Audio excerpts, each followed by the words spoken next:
নমস্কার বন্ধুরা। ইরাক ধ্বংস হয়ে গেল, লিবিয়া শেষ হয়ে গেল, আফগানিস্তান মাটিতে মিশে গেল, আর প্রতিবারই একটাই দেশের নাম উঠে আসে, তার নাম হলো আমেরিকা। আমেরিকা কখনো চায় না মুসলিম দেশ শক্তিশালী হোক, কিন্তু কেন চায় না? আপনি মনের কথা শুনছেন, তার মানে তোমার গল্প আমার কণ্ঠে শুনছেন, আর আমি মৃন্ময় আছি আপনার সাথে। আমেরিকা কখনো চায় না কোনো মুসলিম দেশ শক্তিশালী হোক, কিন্তু কেন চায় না? এটা কি শুধু তেলের জন্য? সন্ত্রাসবাদের বিরুদ্ধে লড়াই?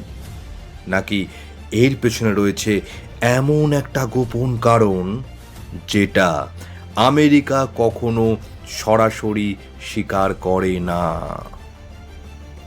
আজকে আমি আপনাকে বলবো সেই আসল সত্য, যা মেইন স্ট্রিম মিডিয়া কখনো আপনাকে বলবে না। ভিডিওটা শেষ পর্যন্ত দেখুন, কারণ শেষের তথ্যটা আপনার মাথা ঘুরিয়ে দেবে। এই ইতিহাসটা জানতে গেলে আপনাকে একটু পিছিয়ে যেতে হবে। 1948 সালে। 1948 সাল, দ্বিতীয় বিশ্বযুদ্ধ সবে মাত্র শেষ হয়েছে। আমেরিকা তখন পৃথিবীর সবচেয়ে শক্তিশালী দেশ, কিন্তু তখনই আমেরিকার সামনে এলো একটা বড় প্রশ্ন। মধ্যপ্রাচ্যের এই বিশাল তেলের ভান্ডার কে নিয়ন্ত্রণ করবে?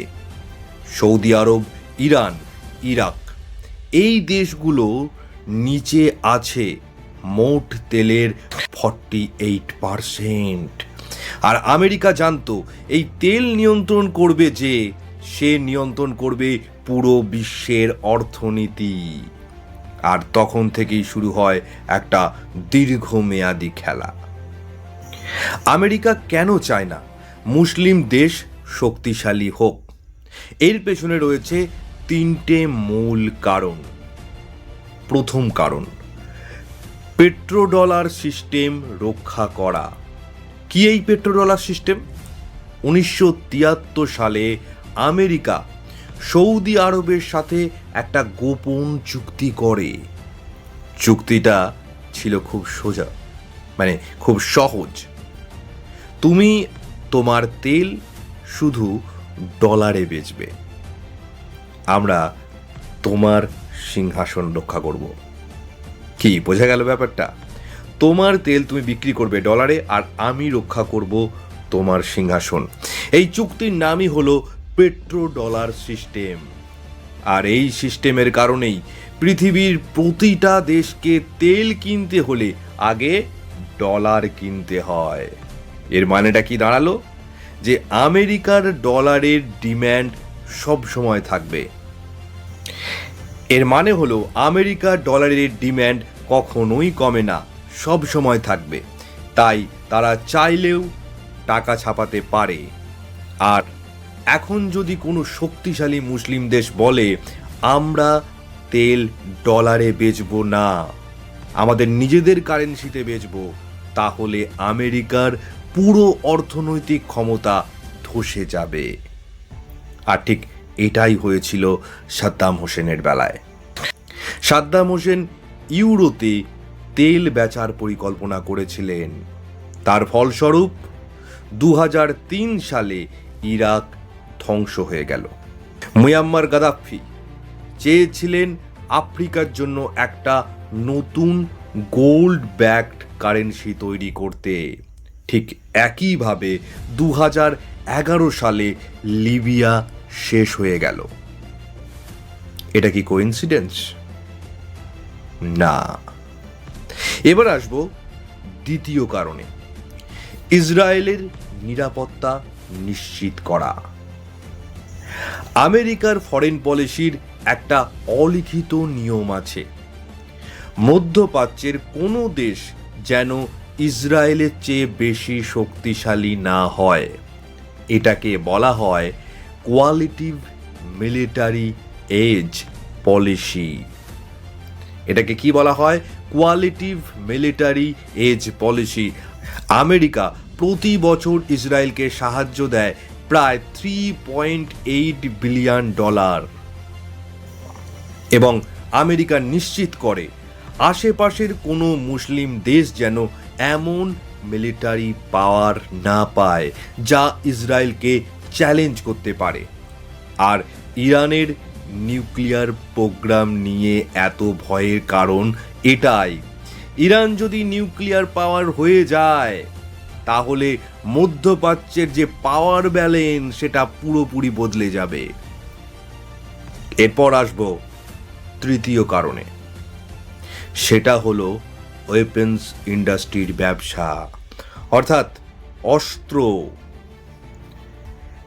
এই কারণটা সবচেয়ে কম বলা হয়, কিন্তু এইটা সবচেয়ে গুরুত্বপূর্ণ। আমেরিকার সবচেয়ে বড় এক্সপোর্ট হলো অস্ত্র। লকহিড মার্টিন, বোয়িং, রেকিয়ন, এই কোম্পানিগুলো অস্ত্রের ব্যবসা করে। এদের বার্ষিক আয় কত জানেন? এদের বার্ষিক আয় হাজার হাজার কোটি ডলার। ভাবুন একবার, মধ্যপ্রাচ্যে যদি শান্তি আসে এই ব্যবসাটা কি আর চলবে? না, চলবে না, ব্যবসা বন্ধ হয়ে যাবে। কিন্তু যদি সব সময় এটা নিয়ে একটা কনফ্লিক্ট চলতে থাকে তাহলে কি হবে? তাহলে সৌদি আরব আমেরিকার কাছ থেকে অস্ত্র কিনবে, ইসরায়েল অস্ত্র কিনবে আমেরিকার কাছ থেকে, এবং অন্যরাও অস্ত্র কিনবে আমেরিকার কাছ থেকে। তাহলে আমেরিকার ব্যবসা কখনো বন্ধ হবে না। সেই জন্য অল টাইম কনফ্লিক্ট লাগিয়ে রাখাই হলো এদের কাজ। এবার আপনাকে একটা প্যাটার্ন দেখাবো, একটু ভেবে দেখুন। যে মুসলিম দেশগুলো আমেরিকার কথা মেনে চলে তাদের কি হয়? সৌদি আরব আমেরিকার বন্ধু দেশ, এই দেশটা টিকে আছে আর রাজ পরিবার ক্ষমতায় আছে। ইউএই আমেরিকার বন্ধু দেশ, উন্নত হচ্ছে। এবার যারা আমেরিকার বিরুদ্ধে কথা বলেছে বা আমেরিকার বিরুদ্ধে গেছে তাদেরটা একবার নজর রাখবো। ইরাক ধ্বংস হয়ে গেছে, লিবিয়া গৃহযুদ্ধ চলছে, সিরিয়া ধ্বংসস্তূপ, আফগানিস্তান 20 বছর যুদ্ধের পর তালিবানের হাতে ক্ষমতা, ইরান দেখুন প্রায় বলাই যায় তৃতীয় বিশ্বযুদ্ধ শুরু হয়ে গেছে। এটাও কি কোইন্সিডেন্স মনে হচ্ছে? চলুন এখন যাব আমরা সেই তথ্যে যেটার কথা আমি শুরুতে বলেছিলাম। আমেরিকা কি শুধু মুসলিম দেশকেই দুর্বল রাখতে চায়? না, আমেরিকা চায় যে কোনো দেশ দুর্বল থাকুক, সেই দেশের আধিপত্যকে যেন আমেরিকা চ্যালেঞ্জ করতে পারে। কিন্তু মুসলিম দেশগুলোর ক্ষেত্রে বিষয়টা একটু আলাদা, কারণ মুসলিম দেশগুলোর কাছে আছে একটা রত্নের ভাণ্ডার, অর্থাৎ তাদের কাছে আছে পৃথিবীর সবচেয়ে বেশি তেল। আর এই একটা ব্যাপারে যদি একটু নজর দিই তাহলেই আমরা দেখতে পাবো আসল তথ্যটা। ইউরোপ, এশিয়া, আফ্রিকার সংযোগস্থলে এই মুসলিম দেশগুলো অবস্থিত, আর এটা পৃথিবীর জনসংখ্যার প্রায় 25%। যদি এই দেশগুলো একজোট একবার হয়ে যায় এবং নিজেদের মধ্যে ট্রেড করা শুরু করে, নিজেদের কারেন্সি ব্যবহার করে, তাহলে ডলারের কি অবস্থা হবে? তাহলে ডলারের আধিপত্য শেষ হয়ে যাবে। আমেরিকার এই যে সুপার পাওয়ার স্ট্যাটাস সেটা একদম শেষ হয়ে যাবে। আর এটাই আমেরিকার সবচেয়ে বড় ভয়। তাহলে বুঝতে পারছেন, এটা ধর্মের যুদ্ধ না, এটা কোনো সন্ত্রাসবাদের বিরুদ্ধে যুদ্ধ না, এটা হলো ক্ষমতার লড়াই, এটা হলো অর্থনীতির খেলা। আর এই খেলার সবচেয়ে বড় হাতিয়ার হলো তথ্য, অর্থাৎ ইনফরমেশন। আপনি যদি এই সত্যটা জানেন তাহলে আপনি এই খেলাটা বুঝতে পারবেন। এই ভিডিওটা যদি আপনার চিন্তার খোরাক দিয়ে থাকে তাহলে একটা লাইক, একটা শেয়ার আর কমেন্ট করবেন। আর যদি ভালো লাগে তাহলে আমাদের চ্যানেলটাকে সাবস্ক্রাইব করবেন।